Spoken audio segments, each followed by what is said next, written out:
ஐந்தில் வளையாதது 50இல் வளையுமா? விளக்கம்: சிறுவயதில் கற்றுக்கொள்ளாத நல்ல பழக்க வழக்கங்களை வளர்ந்த பிறகு கற்றுக்கொள்வது மிகவும் கடினம்.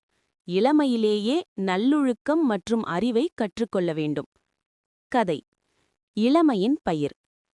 ஒரு கிராமத்தில் வேலு என்ற ஏழை விவசாயி இருந்தார்.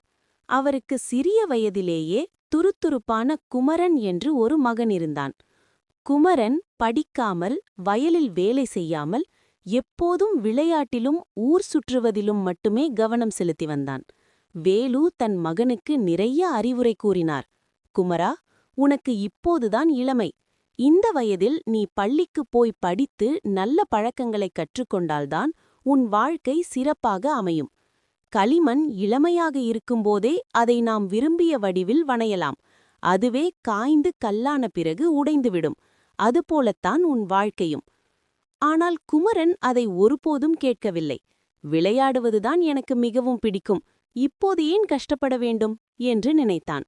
வேலுவின் நண்பரான ஆசிரியர் ஒருவரும் குமரனை பார்த்து, வேலு, இப்போதே மகனைக் கண்டித்து நல்ல பாதையில் திருப்பு. 5இல் வளையாதது 50இல் வளையுமா என்று அறிவுரை கூறினார். வேலு மிகவும் கவலைப்பட்டார். ஒரு நாள் அவர் ஒரு சிறிய மூங்கில் கழியை எடுத்து வந்தார். அந்த கழியின் நுனி வளைந்திருந்தது. குமரா, இந்த மூங்கில் கழியை நேராக ஆக்கு என்று சொன்னார். குமரன் அந்த கழியை பலமாக வளைத்தான். கம்பு உடையாமல் நேராகியது. அடுத்த நாள் வேலு ஒரு பெரிய காய்ந்த உறுதியான மூங்கில் தடியை கொண்டு வந்தார். அதன் நுனியில் ஒரு சிறிய வளைவு இருந்தது. இப்போது இதையும் நேராக ஆக்கு என்று சொன்னார்.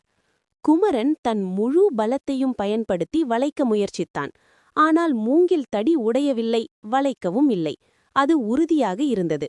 அப்போது வேலு சொன்னார், பார்த்தாயா குமாரு, இந்த சின்ன மூங்கில் கம்புதான் உன் இளமை பருவம் போல.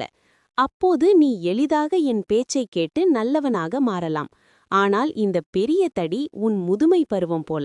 இது இப்போது வளைந்து கொடுக்காது. நீ இளமையில் உழைக்காமல் சோம்பேறியாக இருந்தால் உனக்கு முதுமையில் நல்லதொரு வாழ்வு அமையாது. உன் இளமை பருவம் என்னும் களிமண் காய்வதற்கு முன் நீ உன்னை நல்லவனாக வடிவமைத்துக்கொள்.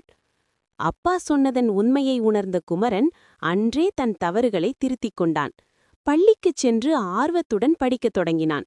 சில ஆண்டுகளில் அவன் நன்கு கற்று குடும்பத்திற்கு உதவியதோடு ஊருக்கும் பயனுள்ளவனாக வாழ்ந்தான்.